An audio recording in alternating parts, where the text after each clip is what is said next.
നമസ്കാരം.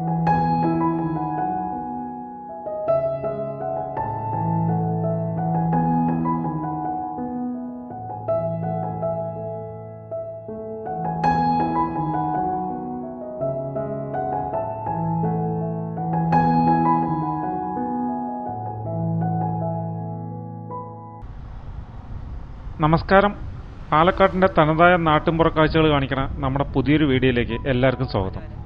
ഇന്നത്തെ നമ്മുടെ യാത്ര തത്തമംഗലത്തേക്കാണ്. പാലക്കാട്ടിലെ പ്രശസ്തമായ ഒട്ടനവധി ടൂറിസ്റ്റ് കേന്ദ്രങ്ങൾ നമുക്കറിയാം. ഇന്ത്യക്കകത്തും പുറത്തുമൊക്കെ അറിയപ്പെടുന്ന നിരവധി മനോഹരങ്ങളായ സ്ഥലങ്ങൾ. എന്നാൽ അത്രത്തോളം തന്നെ മനോഹരമായതും പാലക്കാട് ജില്ലയിൽ തന്നെ പലർക്കും അറിയാത്ത സ്ഥലങ്ങളിലൊന്നാണ് തത്തമംഗലത്തെ അക്വഡക്ട് ബ്രിഡ്ജ്. ആ പാലത്തിൻ്റെയും പരിസരത്തിൻ്റെയും സുന്ദര കാഴ്ചകളാണ് നമ്മൾ ഈ വീഡിയോയിലൂടെ അവതരിപ്പിക്കുന്നത്. പാലക്കാട് നിന്ന് തത്തമംഗലത്തേക്ക് പോകാൻ സാധാരണ നമ്മൾ രണ്ട് വഴികളാണ് തിരഞ്ഞെടുക്കാറുള്ളത്. ഒന്നുമില്ല കൊടുവായൂർ പൂനഗരം വഴി, അതല്ലെങ്കിൽ പെരുവമ്പ് വഴി. ഗൂഗിൾ മാപ്പിനോട് ചോദിച്ചാലും കാണിക്കുന്നത് ഈ രണ്ട് വഴികളാണ്. പക്ഷെ നമുക്കിന്ന് പുതിയൊരു വഴി പിടിക്കാം. നേരത്തെ പറഞ്ഞ ഈ രണ്ട് വഴികളിലും അധികം കാഴ്ചകളൊന്നും കാണാനില്ല. പക്ഷെ നമ്മളീ പോകുന്ന വഴികളിൽ നല്ല പാലക്കാടൻ ഗ്രാമീണത നിറഞ്ഞു നിൽക്കുന്നത് കണ്ട് ആസ്വദിച്ച് പോകാൻ പറ്റും.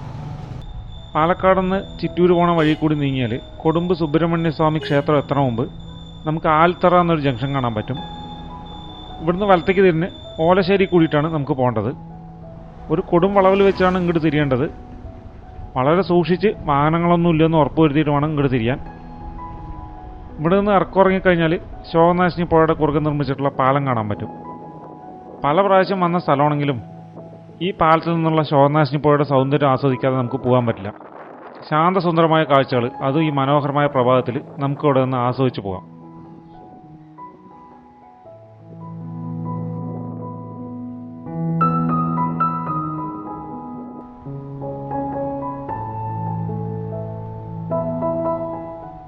പാലത്തുനിന്ന് കുറച്ചുകൂടി മുന്നോട്ട് പോയാൽ റോഡ് രണ്ടായി തിരിയാണ്. വലത്തോട്ട് തിരിഞ്ഞ പ്രശസ്തമായ തിരുവാലത്തൂർ ക്ഷേത്രം. നമ്മൾ ഇടത്തോട്ട് തിരിഞ്ഞ് ഓലശ്ശേരി പാലത്തുള്ളി വഴിയാണ് തത്തമംഗലം പോണത്.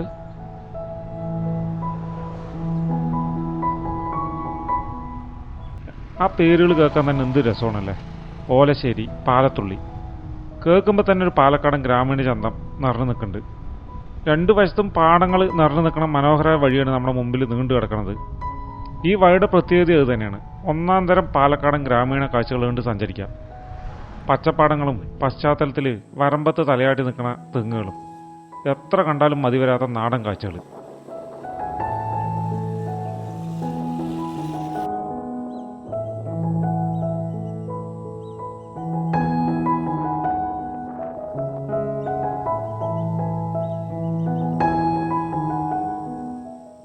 കുറച്ചു ദൂരം പോയപ്പോൾ ഇങ്ങനെ ഒരു മനോഹര കാഴ്ച കണ്ടു. ഉദിച്ചുയർന്ന സൂര്യൻ്റെ പശ്ചാത്തലത്തിൽ പാലക്കാടിൻ്റെ തനത് മുദ്രയെ കരിമ്പന. ശരിക്കും പാലക്കാടിന് മാത്രം സ്വന്തമായ ഫ്രെയിമാണിത്.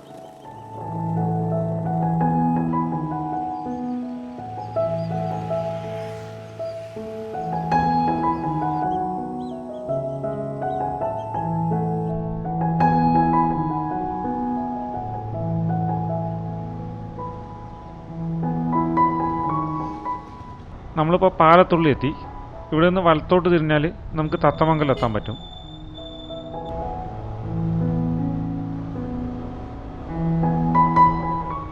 അങ്ങനെ നമ്മൾ തത്തമംഗലം പള്ളിമുക്ക് എന്ന സ്ഥലത്ത് വന്ന് ചേർന്നിരിക്കുകയാണ്. ഇവിടെ നിന്ന് അടിച്ചിറ വഴി കൊല്ലങ്കോട് പോണ റോഡിന് സമീപമാണ് തത്തമംഗലം അക്വഡക്ട് പാലം. പാലക്കാട് നിന്ന് പൂനഗരം വഴിയാണ് നിങ്ങൾ വരണമെങ്കിൽ പള്ളിമുക്കുന്ന് വലത്തോട്ട് തിരിഞ്ഞാൽ ഈ റോഡിലെത്തിച്ചേരാം.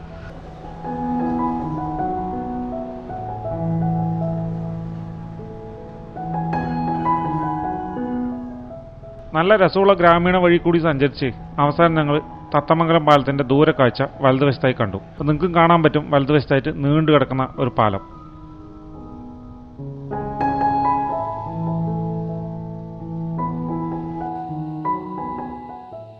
അപ്പോൾ ഇതാണ് തത്തമംഗലം അക്വഡക്ട് ബ്രിഡ്ജ്.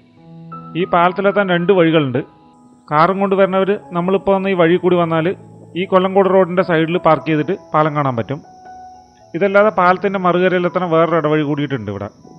ശരിക്കും പച്ച പരവതാനി പോലെ കിടക്കണ തത്തമംഗലത്തിൻ്റെ നെൽപ്പാടങ്ങളുടെ നടുവിൽ 240 മീറ്റർ നീളത്തിൽ ഒരു മെലിഞ്ഞ പാലം. അതാണ് തത്തമംഗലം അക്വഡക്ട് ബ്രിഡ്ജ്.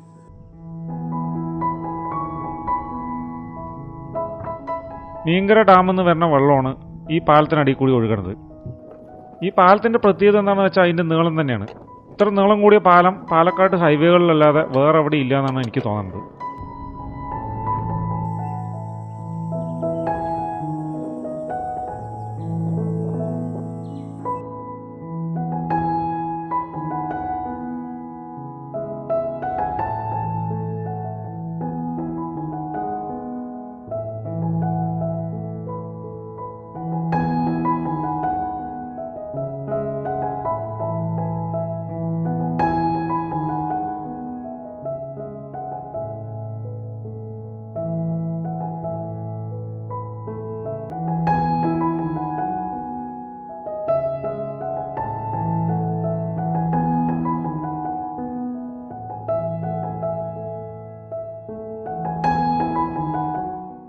ഈ നെൽപ്പാടങ്ങളും അതിന് മുകളിൽ ഒരു മലമ്പാമ്പിനെ പോലെ നീണ്ടു കിടക്കുന്ന പാലവും ശരിക്കൊരു അടിപൊളി കാഴ്ചയാണ്.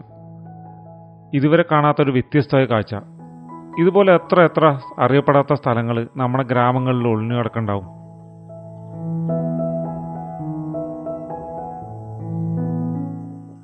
ഈ പാലം എപ്പോഴാണ് പണിതതെന്ന് അറിയാൻ വേണ്ടിയിട്ട് ഞാൻ പരിസര പ്രദേശങ്ങളൊക്കെ അന്വേഷിച്ചു. പക്ഷെ എനിക്ക് വ്യക്തമായൊരു മറുപടി കിട്ടിയില്ല. പാലത്തിനരികിൽ മാട് മേയിച്ചുകൊണ്ട് നിന്ന ശ്രീധരേട്ടനായി സംസാരിച്ചപ്പോൾ എനിക്കറിയാൻ കഴിഞ്ഞത് 58 വയസ്സുള്ള അദ്ദേഹത്തിന് ഓർമ്മ വെച്ച കാലം മുതൽ ഈ പാലം എവിടെയുണ്ട് എന്നാണ്. എൻ്റെ ഊഹം ശരിയാണെങ്കിൽ 1960 ഗായത്രിപ്പുഴ ജലസേചന പദ്ധതിയുടെ ഭാഗമായിട്ടായിരിക്കും ഈ പാലം നിർമ്മിച്ചിട്ടുണ്ടാവുക. ഈ പാലത്തിനെക്കുറിച്ച് കൂടുതൽ വിവരം അറിയാവുന്ന ആരെങ്കിലും ഉണ്ടെങ്കിൽ വീഡിയോയുടെ താഴെ കമൻറ്റായി രേഖപ്പെടുത്തിയ വലിയ ഉപകാരം.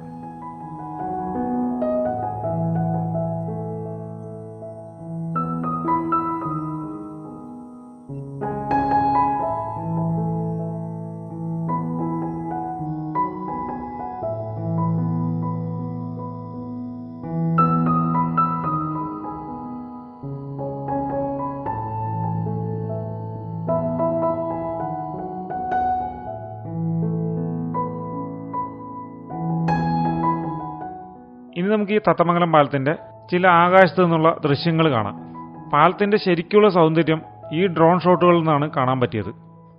ഷൂട്ട് ചെയ്യാൻ വന്ന ആദ്യ ദിവസം എൻ്റെ ഡ്രോണിന് ശരിയൊരു പ്രശ്നം. അത് കാരണം അന്ന് ആകാശ ദൃശ്യങ്ങളൊക്കെ പകർത്താൻ പറ്റിയില്ല.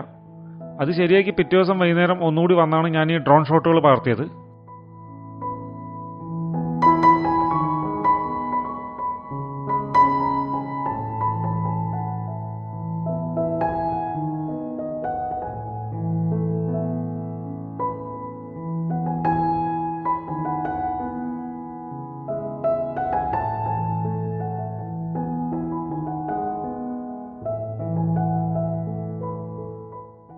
ഈ പാടശേഖരങ്ങളുടെ ആകാശ ദൃശ്യങ്ങൾ ഈ വീഡിയോയിൽ കുറച്ച് കൂടുതൽ ഇട്ടിട്ടുണ്ട്.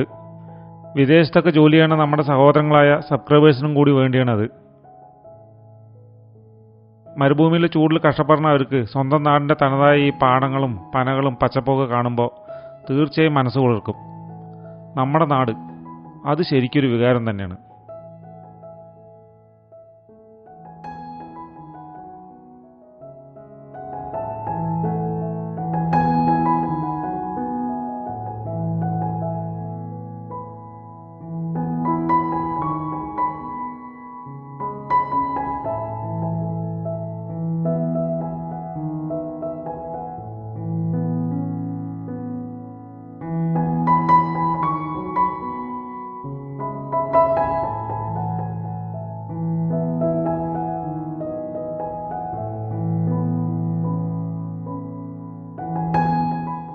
കുട്ടികളായിട്ടൊരു സായാഹ്നം ചെലവഴിക്കാൻ നിങ്ങൾ ഉദ്ദേശിക്കുന്നുണ്ടെങ്കിൽ തത്തമംഗലം പാലത്തേക്ക് തീർച്ചയായിട്ടും വരാം. ഈ പാലത്തിൽ നെൽവയലുകളിലൊക്കെ തട്ടി ചേറി വരുന്ന കാറ്റും കൊണ്ട് ഈ ശുദ്ധവായുവും ശ്വസിച്ച് കുറച്ചേറെ ഇരുന്നാൽ സമയം പോണത് അറിയേയില്ല. അപ്പോൾ ഈ വീഡിയോ ഇവിടെ അവസാനിപ്പിക്കുകയാണ്. എന്തെങ്കിലും തെറ്റുകളോ കുറവുകളൊക്കെ ഉണ്ടെങ്കിൽ തീർച്ചയായിട്ടും വീഡിയോയ്ക്ക് താഴെ കമൻറ്റ് ചെയ്യുക.